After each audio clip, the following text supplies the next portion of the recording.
All right, everybody, welcome back to the Pirates Corner podcast. I'm Ryan Miller, back with Josh Rugo once again. Today, we are trying out something pretty new. I've only done a live stream one other time, and that was for MLB The Show. But today, we're going to be having a live podcast, live streaming today. Some other topics I'll run through real quick. Chris Archer, Adam Frazier, the Pirates' record at this point, Corey Dickerson, Cole Tucker, Kevin Kramer, Will Craig, and Brian Hayes, Mitch Keller, the pitching rotation, Nick Kingham, and then we will go ahead and have a little conclusion. To start off, I just wanted to say that now that we are live, I can see everything that everybody's putting in the chat right now. So along the way of talking about our topics, we can answer some questions if anybody has anything to put into our discussion. So first of all, I just wanted to say that this summer I've made it a personal goal of mine to learn sabermetrics. I'm going to take each stat 1 week at a time, basically. I'm going to pick the major stats and work on the minor ones as well. So by the end of this summer, I should be knowing a lot more about baseball stats than I already do. So let's go ahead and hop into it. Today's title is The End of Archery Season. That was just kind of a funny title that Josh made up a little bit ago. I know that we both have opinions on Chris Archer. Some of our opinions are the same, and some differ a little bit, but not too much. So, as most of you guys know, Archer has been not pitching well at all. Josh has pointed out some adjustments he's made and some adjustments he has to make. So, to start off, Chris Archer, your thoughts on him and his performance up to this point? Yeah, so Chris Archer, he's not looking really good, and this was all leading up to his disabled list or injured list stint, where he went on the injured list like a jam or something like that. He didn't have a good start against the Dodgers leading up to that, and then it just seemed like he wasn't really commanding the ball very well. He had lost the Sunday start he had against the Giants, and ever since he joined the Pirates, it's always been a struggle for him to get through more than 5 innings. And on the topics, I said, what's his future with the team? Well, if this guy keeps on coming out and needing 20-plus pitches to get through the first inning, he doesn't have a great future with the team because his talent is still highly regarded around baseball. But it seems like in Pittsburgh he hasn't completely bought into what Sirge is trying to get him to do. He is throwing the curveball, the changeup. I think he threw one curveball today. It seems like all of his sliders are always in the dirt. Yeah, and or up really high. That's either because he's twisting to try and get like more behind the ball when he delivers it, and a lot of his sliders. If you notice, he falls down a lot when he throws sliders. Like probably once a start, he will deliver a slider and he'll fall down. So he's trying to like overdo his slider a little bit. Yes, and then that creates bounces to the plate and things of that nature. So what you got with Chris Archer is he's already a high energy guy.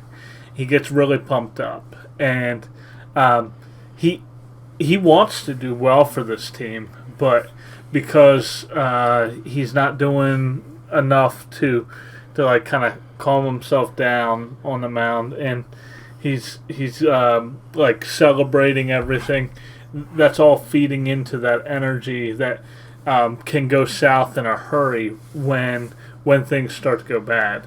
Like he's the type of guy, he will randomly issue a 4-pitch walk, and right now it doesn't look very random. It looks like it's a consistent thing almost. He's threatening to walk a batter on 4 pitches throughout whatever stretch he gets himself into that little rut where he's just overthrowing the slider, overthrowing the fastball. Fastball ends up and in, and the only time that really worked like at all in his advantage was today when he was trying to when it almost stopped Maeda from getting a good bunt down. So, but other than that, yeah, it's really just been a big problem for him so far, and it's getting to be a situation where he's done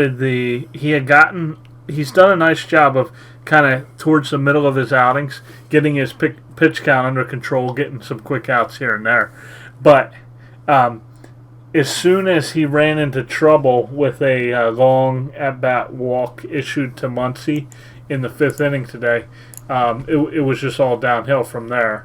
And he ends up in a situation where he's got bases loaded, probably the Dodgers' most inexperienced hitter at the plate. But then what happens is he ends up missing his spot with a pitch, and the kid hit it hard for a 2-run single. All of a sudden, the Pirates go from down up 2-1 down to down 3-2 with a runner in position to score without the benefit of a hit to add another run for the Dodgers. Yeah, and somebody who I wanted to compare Archer to, not really like player type. No, not even that. It would be comparing the breaking balls and off-speed pitches of Chris Archer and Hyunjin Ryu, who we saw last night. Yeah. So a stat that was thrown out there was, I forget the exact inning count, but for a crazy amount of time, Ryu did not bounce a ball. He hadn't to the plate. Bounced a pitch since April 21st. So a significant amount of time. And Ryu has some nasty stuff. I mean, his changeup was going every which way, and his breaking pitches were working. His fastball was working, even though it was lower in velocity. But still, I mean, his curveball's coming in there at 70 miles per hour, and then he comes back with a fastball at 91, and his changeup's working really well. And then you have Archer, where it seems like Elias Diaz or Cervelli will set up for a spot for a slider. Mm-hmm. And it'll be, say, the lower half away to a righty quadrant. Yeah. And Archer will try to overpower this pitch, and it'll like almost hit the batter's head. Like it's kind of like it's weird to explain. Up and in, bounce, or like in the left-hand batter's box. Yeah, exactly. And that to me has to be adjusted. Yeah. And I know that this topic regarding Chris Archer is his future with the team. Now, we have him for team control this year and next year, correct? Yes. And in my opinion, I don't think that Chris Archer is going to be with us after his contract expires. Now, if it's earlier than that, if it's later than that, I'm not 100% sure. But in my opinion, I don't think that he will finish his contract as a Pirate, especially if he keeps pitching like this. I mean, 2 years ago, I kind of adopted a second favorite team, which was the Tampa Bay Rays, and that was because of two players. Well, two players and a player that I like to watch, but wouldn't really consider my favorite. And those two players were Chris Archer and Kevin Kiermaier, and the third player was Corey Dickerson. Two of the three have been acquired by the Pirates, and, you know, Archer was very fun to watch last year, and that's a big reason why me and Josh bought his t-shirt jersey, and we were a big fan of Archer last year, but this season, it just doesn't seem right with him. Well, Archer had this same problem last year. Yeah. It's going back a couple of years. Like, his results started to decline in Tampa Bay, and last year, it was just poor command, where he was having short outings with Tampa Bay. He was getting hit here and there, but he was pretty fortunate to avoid some of the better hitting teams. But then when he came over and he was pitching all out of control against the Brewers, I think it was mostly the Brewers were just crushing him. Yeah. In last August. Mm-hmm. And then then I referenced today on Twitter. I talked about a start he made against the Royals, a decent hitting ball club. A start he made in September, and he got through 7 innings in that game. It was like 18 pitches in the first, so it was a little on the high side, but he got into a groove where he was calm, cool, and collected on the mound, and that is pretty much the issue with Archer right now. Every time he takes the mound, he's a little bit too fired up to be able to execute his pitches, and that's kind of what you were getting at with Rue. Hyun-Jin Ryu for the Dodgers. He's so calm, cool, and collected that I don't think his stuff is that great. The slider's got some nice tilt to it.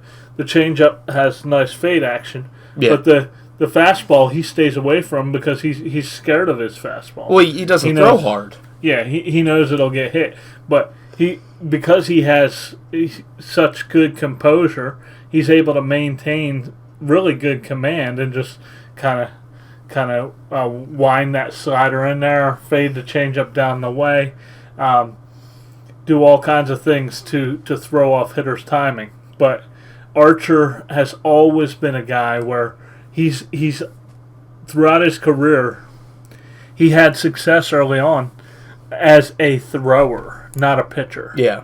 A guy who just tried to throw everything as hard as possible. And at this point, that is extremely detrimental to his success, the team's success. And I don't know if the coaching staff is trying to coach that out of him, but whatever it is, the results, both of the last 2 times out, they're a little bit better in his first start against Arizona, but 5 innings, 4 runs allowed, that's not going to get it done. He wasn't getting a lot of calls today, but, I mean, other than walks. today, yeah. And for the portion of the game that I watched, I had to go in the middle of it due to something, but the portion that I watched, he wasn't getting a lot of calls, but even with that, his past few starts, I mean, dating back to the beginning of the year, it's not like he hasn't been getting calls and that's why he's doing bad. It's for all the reasons that we just said. So Chris Archer, I mean, I hope he gets it together. He's a fun player to watch. He throws with energy, and maybe too much energy at some points. Maybe he's too fired up. But let's just hope that he gets it together. Any closing thoughts on Chris Archer? Yeah, just to address what his future is with the team. He has the month of June to at least, in my estimation, to give the team a couple of quality starts. And then I would consider shopping him to the big market teams that would be happy to add an arm. Okay, a big market team that believes they would be able to influence him in the right direction, where he wouldn't be like the top dog there from a earning standpoint and everything else, and they believe they would be able to coach him to the success that he's had earlier in his career. The Yankees come to mind, possibly the Mets. Anybody who has and like leading up to the deadline, the Pirates want just one blue chip prospect in return for him. Yeah. So, well, I'll bring this up. Looking back on the trade, it's been a popular topic on Twitter lately. Looking back on the trade, if you knew that Archer was going to kind of turn out this way, would you have given up so much? If I knew that Archer was going to... Well, I knew that there was a chance that he wouldn't get it together. He's never been the same pitcher for the past couple of years. Yeah, he's been trending in the wrong direction recently. But I believe that because the Pirates were able to do a lot of great work with Francisco Liriano and A.J. Burnett after they hit rock bottom. And now Jordan Lyles after he kind of hit rock bottom. I mean, look at Jordan Lyles now. Yeah. It's a crazy adjustment. Yep. Where they're able to coach these guys that have raw talent. When I was on the North Shore 9 podcast last August at the live podcast, I said the Pirates acquired basically a project ace. This guy could be an ace. He has the stuff to be an ace, but they need to coach him into this. So from the get-go, being that he was a project ace, like a lot of people were just like, okay, give him Mitch Keller, give him whoever they want. We need Chris Archer. Yeah. And it was just based on the name value. I went into it kind of with my eyes open. I was following his start by start, exactly what he was doing in Tampa leading up to the trade. So I knew that he wasn't in a very good place, and I knew that this was a possibility. But I don't like to dwell on like the possibility of a negative outcome. Yeah, looking back on things that have already been done. Yeah. I'm glad that Neil and the whole management team did not give up Keller or Hayes for Archer. You could see it, that he was trending in the wrong direction, but crazier things have happened. Crazier things have happened than a 30-year-old veteran who is struggling to start the year, and a good pitching coach can turn him around. Yeah, there was a bidding war for Archer at last year's deadline. There was a lot of demand for Chris Archer. The Brewers wanted him, the Padres wanted him, and that we know for certain. And there was probably a couple other teams that were kind of kicking the tires on him. So there was a bidding war. It was going to cost you Glasnow and Meadows and then eventually Shane Baz to acquire him, just because that's what the market dictated. Yep. And the other general managers around baseball weren't keeping a good enough eye. Basically, if you were going to acquire him, it was like what Neil Huntington said this past offseason about free agents. By acquiring him, you had to overpay. Yep. So. All right, so let's move on to our next topic, which is Adam Frazier. He had a good game today, and is that the start of a hot streak for him? So, all the things that I've seen with Adam Frazier this season have pointed towards a really good hot streak. Maybe it starts today, maybe it starts in a couple weeks from now, but a good game today versus a really tough team dictates that it could be starting for Adam Frazier. So here's what I got on Frazier. He spent most of the early part of this season kind of getting himself comfortable at second base, and other than attempting to tackle that one ball with the infield end today. Yeah, well, he kind of pounced on it like a cat. Yeah, and didn't make the play. But he's actually played pretty solid defense at second base so far, and he was heavily criticized for his defense coming into this season. So being able to kind of make that his defensive home, that gives him a reason for his offense being a little bit like he's got a 658 OPS after today, and that's with a base hit and a home run. So what we're looking at with Frazier, he's doing a decent job, but he's not made any noise. Like last season with the home run total and the number of at-bats he had, it looked like he'd be a candidate to hit 15, maybe push 20 home runs if he really had it all clicking at the plate. I believe he has 4. I think it's 3. Yeah, it might be 3. Yeah, it's 3 home runs. So Frazier's hit a couple really well hit bombs this year, but he hasn't had all that many good swings. So that's why I added Kevin Kramer to our list of topics today. You want to just kind of give Frazier that motivation.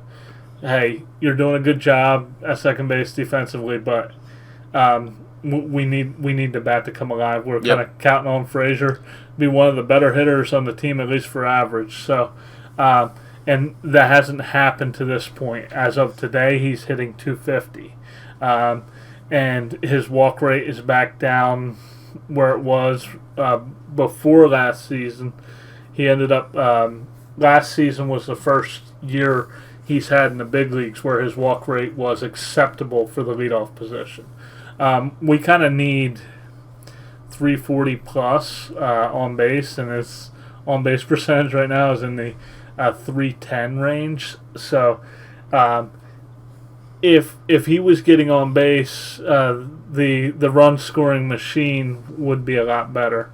Unfortunately, we've had a lot of situations lately where Josh Bell hasn't batted until the second inning, and then that's kind of when the run scoring got started, just right after Josh Bell's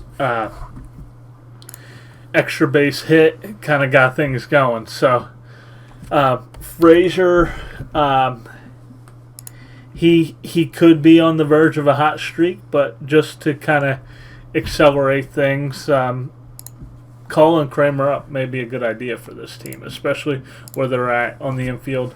Kramer getting some experience around the outfield and playing some shortstop recently at AAA. Yes. So why don't we talk about Kramer as our topic right now, and also Cole Tucker, so we can just cover the middle infield right now. Yeah. So Kramer, yes, he's hot at AAA right now.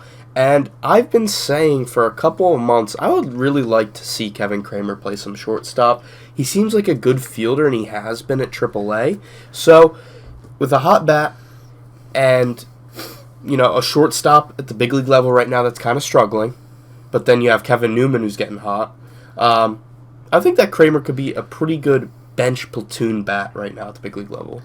Yeah, so when we talked about shortstop options in the offseason, Kevin Kramer came up as an option. Yeah, so it was between him, Eric Gonzalez, Tucker, and then Newman. Basically, was what we were working with. And Pablo with. Reyes. Yeah, and Pablo Reyes. That's back after Pablo Reyes had a really nice year at AAA last year at the plate. Yeah. And then he was really hitting the ball well in September last year. So, provided Reyes hit, he was a good option. But Kramer came up last September and didn't hit. We now believe that those roles have kind of reversed, where Kramer will hit. Now he's kind of mid-season form, fresher, where Reyes is at AAA as a utility player. So Kevin Kramer, he's hitting the ball over the fence once again.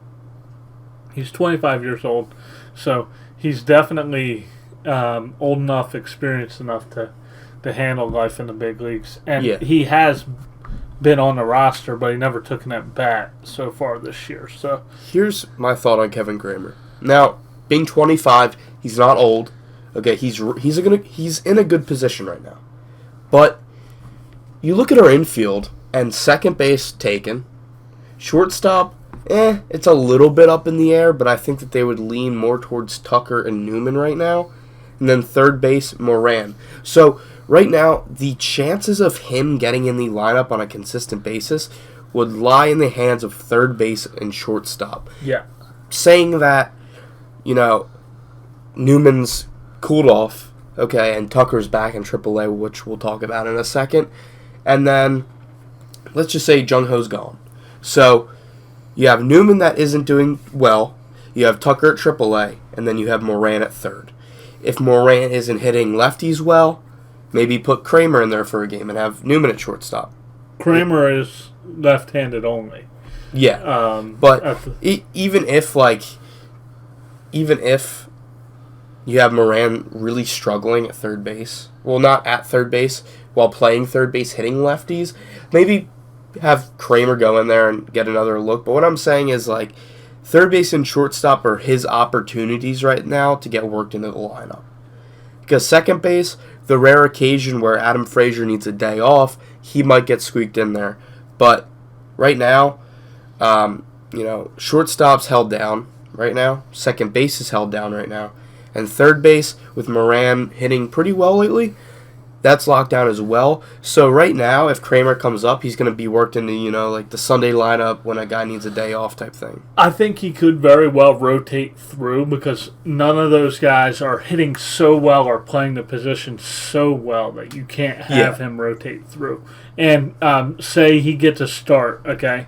Then all of a sudden, because he now has added left and right field to his repertoire, you can rotate him through second base, shortstop, third base, and he can play all of those positions. I actually did not know that he added corner outfield to his repertoire. Yeah, that's a good thing.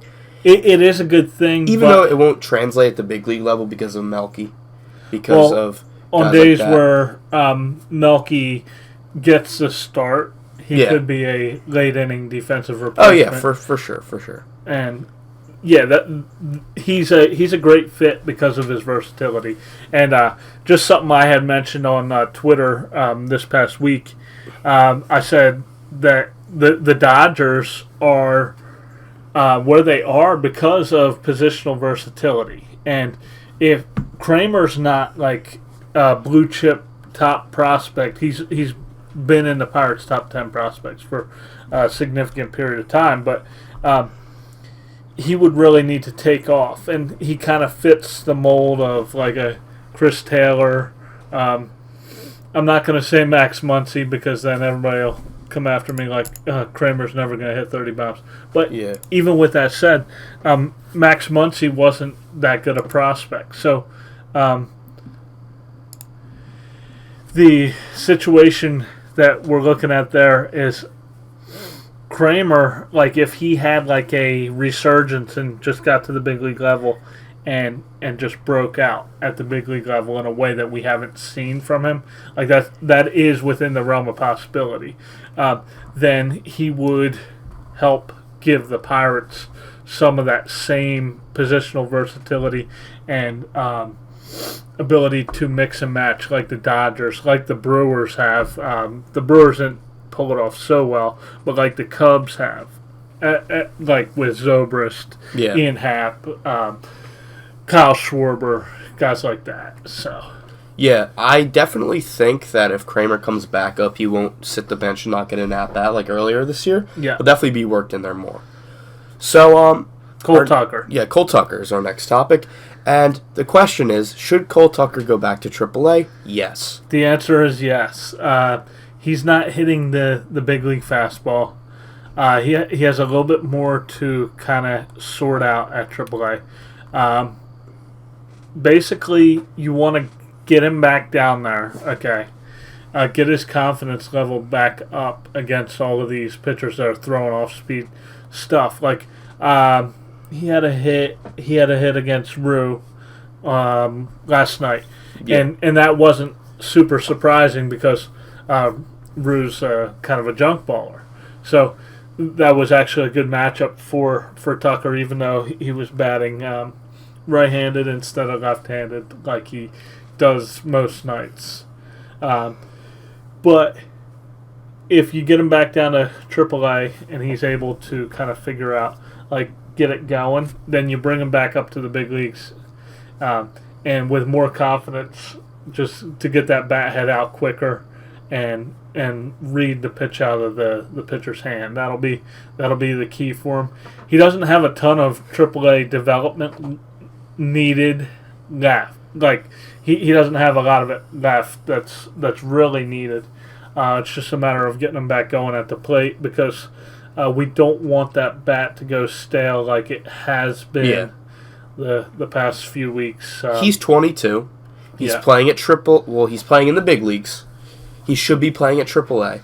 But think about it. The average age for a AAA player is, 23, 24, 25, 26. Yeah. That range, probably 23 to 26. And then you have the veteran guys mixed in. Yeah, you want to be in the big leagues by 24. Yeah, for sure. So. And Tucker's already made his debut.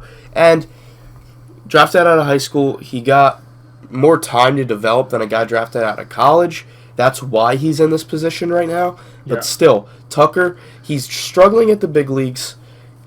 Newman's swinging a hot bat right now. there isn't really a reason why he shouldn't, or he should stay in the big leagues. Or, no, there isn't a reason why he should not go down. Yeah. If you call Kramer up, then you have all the ability in the world to, the roster versatility to send Cole Tucker back down. I'd be fine with that swap. Yeah. Kramer for Tucker, have Tucker go back down to AAA, get some at-bats, get used to that pitching a little bit more, and just continue his development. Yeah. So our next topic is going to be the Pirates' recent record and why they are playing better on the road. So this is my series of thoughts. They're playing better on the road because they aren't playing, I guess, that great of teams. Like, the past couple home series have been versus the Dodgers, versus the Rockies. And it's been tough. We've had some really tough teams come into PNC Park. I feel like the home atmosphere, players get used to it. They like it better than traveling.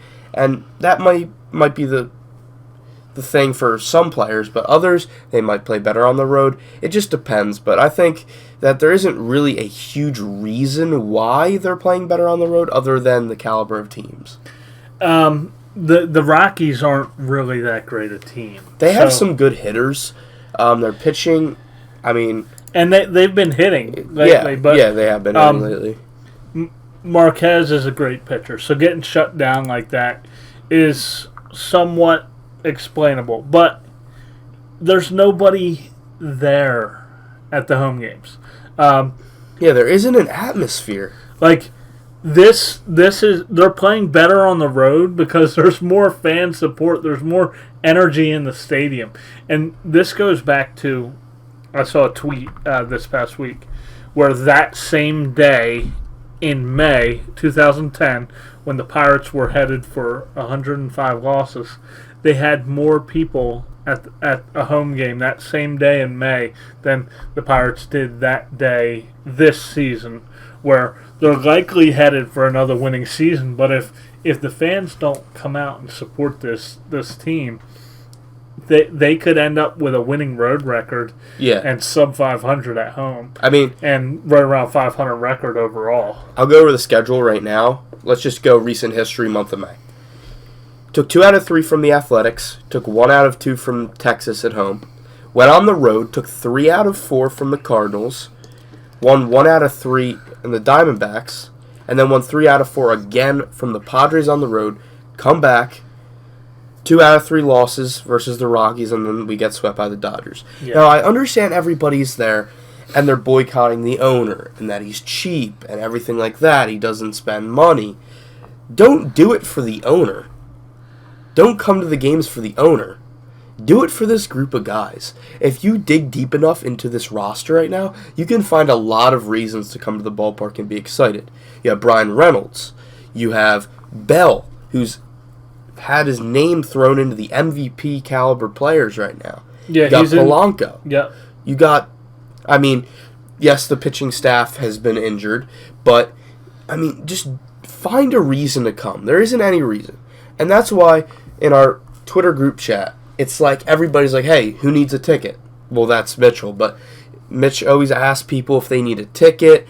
Ryan Platt's always going to the games. Everybody, Amanda, everybody in the group chat, Kayla, everybody's going to the games. Yeah. And that's just like the group of fans, and it's a very small group. There might be 12 people in that group chat.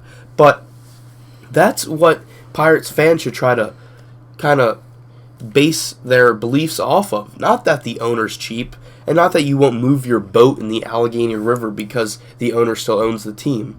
And that was last offseason, but you need to have it so you're going to games for the right reason. You're not going to the games for negative reasons. You have to find a way to get excited about this team. Well, those fans in particular that you just mentioned that are going out to the ballpark and actually supporting this team the way that they should, they've actually taken a lot of heat on Twitter for going out and supporting this team and told that they're brainwashed into thinking that this team's good.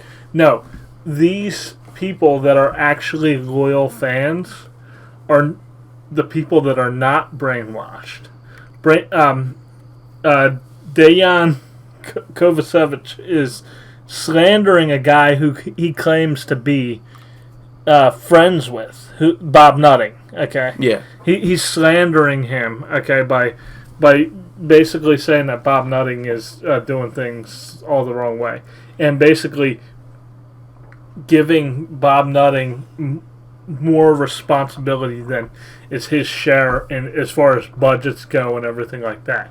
But we don't really have to get into that. But good fans who are actually supporting their team should not be attacked on Twitter for being good fans and supporting their team. Like, the Pirates would play better baseball at home if they had more fans like that group of people you just mentioned by name. So that's why they're playing better on the road, is because they're playing in front of crowds with more energy. And it seems like Josh Bell is the only player of this group who has really, really harnessed that chip on his shoulder to kind of use that to his advantage, okay? And that chip is on his shoulder because of all the criticism he's taken from the Pirates fan base because of his performance last season. Yeah. And I love that he's been able to harness it and make himself into a big-time producer for this team. With that said, maybe he'll be able to pass that along to the rest of his teammates, and they'll be able to perform really well at home in front of crowds that almost very sparse crowds. So, but they're heading on the road tomorrow into Cincinnati. They got 2 games there, so that'll be a nice change of scenery. 4-game series with the Reds. Yeah. Let's win all 4 games and then come back and play the Brewers and be riding a hot streak. Obviously, that's the best case scenario. Reds a last place team. I'm going to look at our probable pitching. It's Nick Kingham versus Luis Castillo in the opener tomorrow, so that's not a very good matchup. But just to go back to, that's probably the worst matchup that the Pirates see all series. Keller and Sonny Gray, Lyles and to be determined, and then Brault and to be determined. Yeah. The opener strategy has been, I think we're, 1 for 2 openers? No, 1 for 3. 1 for 3, yes, that's correct. Yeah. So we have some decent matchups coming up. I don't believe that any of the probables, none of the probables are released for the Brewers series. But going back to the fans real quick, the Pirates are doing everything that they can to get you guys to come to the games. I mean, $1 tickets? Yeah. Inner city kids, round up a group of your friends. It costs less than a candy bar at a grocery store. You can go see a baseball game for $1 and find a reason to support this team. And I would tell you one thing. If me and Josh lived out in rural Pittsburgh or, the suburbs, I'd probably go to games most nights, for sure. I'd be a season ticket holder. Yeah, me too. But, so we have the Reds coming up. It's going to be a series with, a pretty bad matchup to start off, but then it starts to calm down. So hopefully the bats can stay hot. Yeah, but just to take it to the next topic, we'll revisit that in just a second when we talk about Mitch Keller's debut. Yeah. But Will Craig and Ke'Bryan Hayes. Will Craig is close to ready. Okay. Yeah. The only issue is his primary position is first base. He hasn't gotten any outfield flexibility, and that really wouldn't be a fit for this team right now with who they have on the roster in the outfield. Yeah. But Will Craig did play third base at Wake Forest. Yeah, he was drafted as a third baseman. And he played third base early on in his Pirates minor league career. So they could take a look at him at third base. Of course, you do not want to block Ke'Bryan Hayes. Right now, Ke'Bryan Hayes is about between 5 and 10% below the league average for AAA third baseman. Yeah. Offensively, his defense is phenomenal. So, Ke'Bryan Hayes is a little bit further away than Will Craig, but Will Craig's flexibility, the ability to play third base, could allow him to get some MLB at bats. Yeah, debut probably in July, something like that. So I think that Hayes will be ready by late July, or maybe early August. Mm-hmm. Best case scenario, late July. Did I say early July? No. Okay, so yeah, late July. I think that Will Craig is a candidate to get traded. Personally, if the Pirates are buying. Bell. Yeah, if the Pirates are buying, which I don't see any reason why they wouldn't right now. If they could buy like a rental and just small trades. Will Craig, you're not going to get Mike Trout back for him, but you could definitely get some decent pieces. And like I was saying with Cervelli on Twitter the other day, I mean, say you trade Cervelli for a rental starting pitcher and a minor league starting pitcher. I mean, 2 pitchers for Cervelli. Maybe that would work out, maybe it wouldn't. But Will Craig, you're not going to get much for him, but you would get a decent piece. Yeah, the primary reason why I wouldn't even consider that right now is because as a first base only prospect, his external value is affected negatively by that. And you really can't get him AAA at bat, like AAA time at third base. Yeah. If you continue to, like, if Ke'Bryan Hayes is over. Yeah, if he's there. I mean, it's a tough spot. I'll say it. Now that Osuna's in the big leagues, if Hayes DHs one day, you could get Craig some at-bats over there. Yeah. Put J.B. Shuck or somebody at first base. And maybe put J.B. Shuck on the mound, right? Yeah. But as far as Pirates outfield goes, Corey Dickerson started his rehab, and he played one game last night. Yep. So he's at AAA rehabbing. He did not play in today's game, but I imagine he'll play next time Indianapolis takes the field. Yep.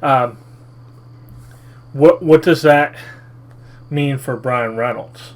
So Brian Reynolds is one of the hottest bats, and he's a very good fielder on the team right now.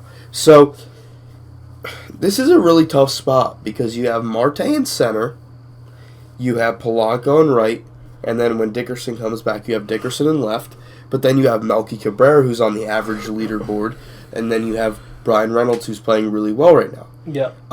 I don't see Melky at all, by any means, a backup center fielder, but I guess when you have Marte maybe take a day off or he's not playing too well, you could put Reynolds there. So I do see Reynolds staying on the big league roster for now and possibly working in as maybe a platoon, fourth outfield. But then you have Melky Cabrera. Melky is more of a, in my opinion, at PNC Park, right fielder and pinch hitter late in games.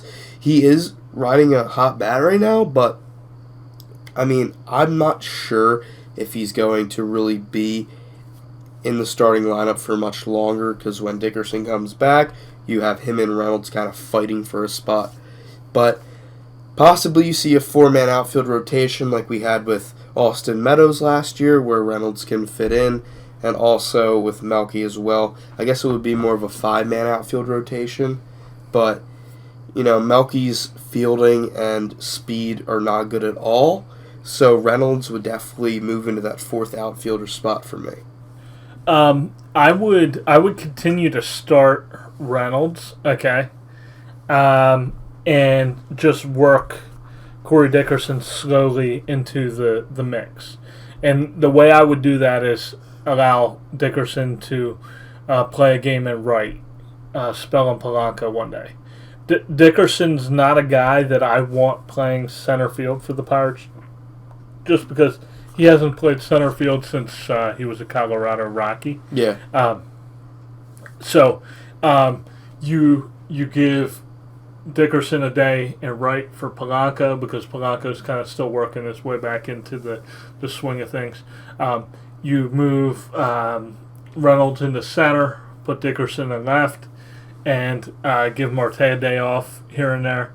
And that's how I would kind of phase Dickerson back into the everyday lineup. And I would not give him the keys to the car until he started showing that he's a power threat. Like he's going good enough to be a power threat for this team, because that's going to be the key, is for him to be a power threat for this team. Otherwise, you don't want to take Reynolds out of the lineup, because he is a power threat for this team. Yep. His slugging percentage is significant, and he continues to hit the ball over the fence as he did today. So that's just kind of where the Pirates are at. Significant outfield depth, and that the news coming down that Chisenhall is continuing to deal with calf soreness is not the worst news in the world. No. He was probably going to be competing for playing time at second and third base, and not get much playing time in the outfield, and be a primary left-handed, somewhat power bench bat for this team. But it doesn't look like he's going to be in the mix, at least for another month or so, because of that setback that he just suffered. So, on to Mitch Keller's debut. What to expect? Let's have Mitch Keller go out there and throw a gem. It's versus a team that isn't very good in the offensive category, but they do have good personnel. Yeah, exactly. They do have good personnel, and they do have some good players. And it's a Great American Ballpark. Yep, which is a struggle. It's a hitter's park. It's a challenge, not a struggle. Well, yeah, a challenge. I guess struggle's the wrong word to use, but yeah, Mitch Keller, he has some challenges ahead of him for tomorrow. Yeah. But, I mean, best case scenario is Nick Kingham's debut type outing, I guess. And worst case scenario, he gets hit around a little bit, which Mitch Keller, you've definitely seen in the minor leagues that this guy is a top prospect for a reason. Yeah, so it seems like he's gotten the fastball command back under control. Probably 4 starts ago, he looked like he definitely wasn't ready. And then the last 3, he's been solid. So he's kind of got it together now, and he's worked in the slider, and he throws hard. He's going to be probably the highest average fastball velocity on the staff for this team throughout the rest of this season, as he works his way through the rest of the season. That is provided like his velocity doesn't show a dip like it did in spring training or anything like that, because he's going to sit probably 94 plus. You'll see 96, 97, 98 from him. Not quite in the Garrett Cole range, where you wouldn't be surprised to see 99 and 100 here and there. But this kid throws hard. He probably will average a little bit better than Tyone's average fastball and Archer. So yeah, that's kind of what we're looking at here. It's a power arm, pretty big kid, about 6'3", 220, 230. So yeah. I think he'll pitch pretty well tomorrow, but if he gets caught in the mindset of a thrower rather than a pitcher, the slider's there so that he can continue to change speeds off of that significant velocity fastball, because he does have a changeup, which is average, and his curveball is an above average pitch. So he does have those. He is now a 4-pitch pitcher coming into his debut. So as long as he's not too amped up, he should be able to give the team a quality start and a chance to win, being that he's no longer matched up with Luis Castillo. He's going to be matched up with Sonny Gray, who is a better matchup for this team to hit. So, yeah. I would be happy with 3 out of 4. Against Cincinnati. Yeah. All right, so our next topic is going to be the pitching rotation moving forward into June. We already kind of covered it a little bit.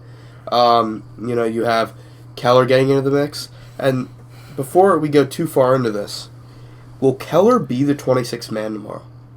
I believe so. Okay. But with that said, Keller will have a chance to stick if he shows well in his big league debut. Okay. So he's kind of auditioning for his role to have a chance to stay put, because he's had plenty of AAA time now. It's almost 20 AAA starts, if not having reached the 20 start mark down at the AAA level. So going back to last season, so this kid is ready from a repetition at AAA standpoint. The only question is he ready from a pitch development standpoint? So we will kind of find out more about that tomorrow as we see his slider in action against big league pitchers.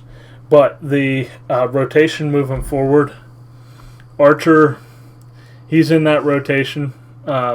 It'll be Lyles and Musgrove, the two guys who have stayed healthy so far. So you have three guys who have been in the rotation since the beginning of the year. Yeah. And then you have a couple questions. With Archer. Yeah. So to finish out the week, Brault's scheduled to pitch the last game in Cincinnati. Mm-hmm. And because there's a doubleheader, that messes things up a little bit. Well, it doesn't necessarily mess things up. It just gives Brault an opportunity for one more start. Yeah. Whether it's Brault or Kingham, who goes back to the bullpen full-time, we'll see. Kingham is auditioning for his job, looking to stay in the rotation. If he pitches poorly tomorrow and Brault pitches well on Thursday or Wednesday, then it'll be Brault that stays in the rotation and Kingham that goes to the bullpen. But moving forward, it's likely to be a scenario where one of Brault or Kingham has a chance to get bumped back into the bullpen by Keller. Yeah. If Keller really auditions well tomorrow and allows the Pirates to feel good about kind of keeping them up in the rotation at least for a few more starts. So that's what our rotation looks like moving forward. And to move on to the next topic, what's wrong with Nick Kingham? Did you have anything on this, Ryan? Well, all I really have to say on this is that Nick Kingham has been singing it up lately. He has not been doing well at all. His ERA is close to 8 right now. So if he doesn't get it together, I don't think that he will be with the Pittsburgh Pirates for much longer. He's a guy that we've been high on since for sure all off season, and we were kind of rooting for him to win the 5th rotation job.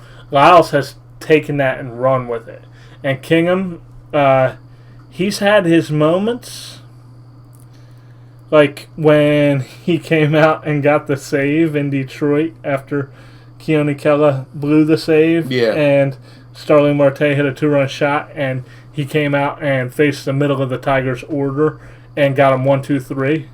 But in long relief and in starts, horrible. He's gotten bombed. His best start was against Texas, where he ended up going 4 innings. I think it was like 73 pitches he threw.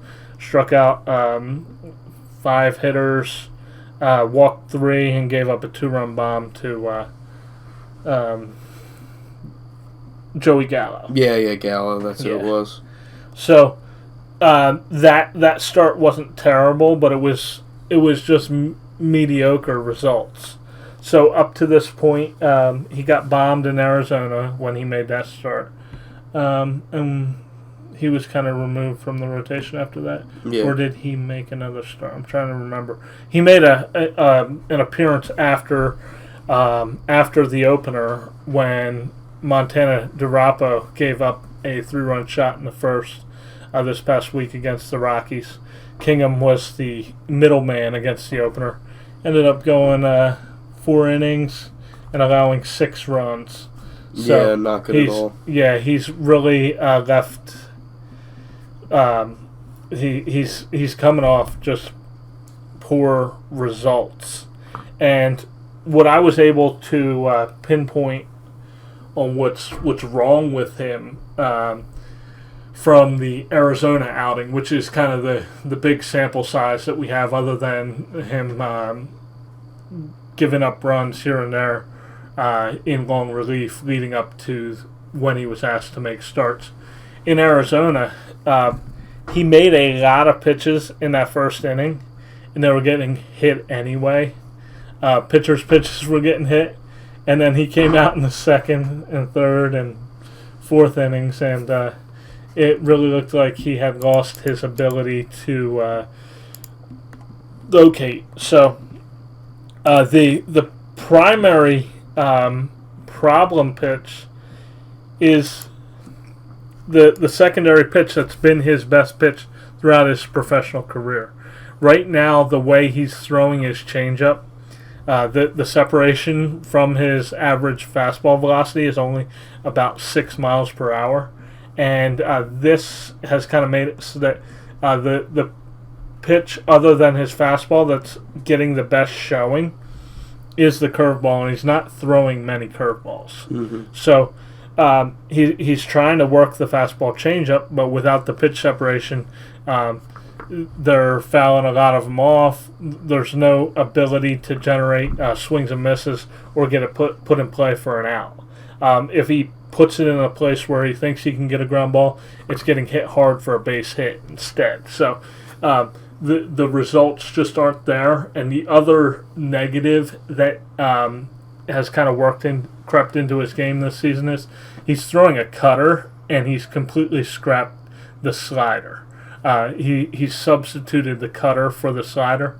His cutter is a decent show pitch, and maybe if you want to backdoor it, but the slider was really playing well for him last season, despite the fact that he was throwing a curveball. Having two different breaking balls was playing well for him last season. And whatever he's got to do with the changeup grip to get more of a separation, and maybe a mechanical tweak here and there to try and generate a little bit more velocity from his 6'5" frame, because an average fastball around 91, that is really not going to get it done at the big league level. If he was sitting more 93, 94, then he might be able to generate results more in line with what Joe Musgrove's able to do. Joe Musgrove also being 6'5". But right now, Kingham is kind of a mess, which has kind of been a theme with all of these pitchers who are following openers. Brault's been not great, even though he kind of saved the bullpen Friday night.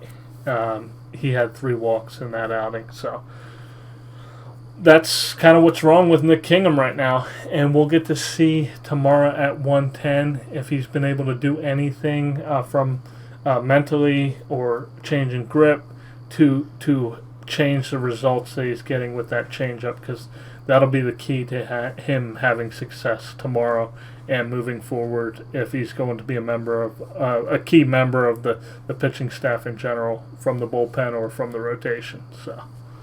Yeah, well, that's all that we have tonight, guys. So thank you all for listening to episode number 12. Let me know on Twitter, let Josh know on Twitter if you like the live format. It's easier for me. I don't have to go in and edit it. It gets put out immediately. So, wrapping it up, I just want to say to everybody going to North Shore Nine's live podcast next weekend, have a great time. I won't be attending because I'm going out to Pittsburgh to see the San Diego Padres play the weekend of the 21st. I'm also going to a sports journalism camp at Waynesburg University, which is about an hour south of Pittsburgh. So everybody who's going to the live podcast, have a great time. And for me and Josh, you got anything else to say? I'll see you guys at the live podcast. Can't wait. Yeah, Josh will be there. So everybody have a good time, and I will see you, and Josh will see you in episode number 13.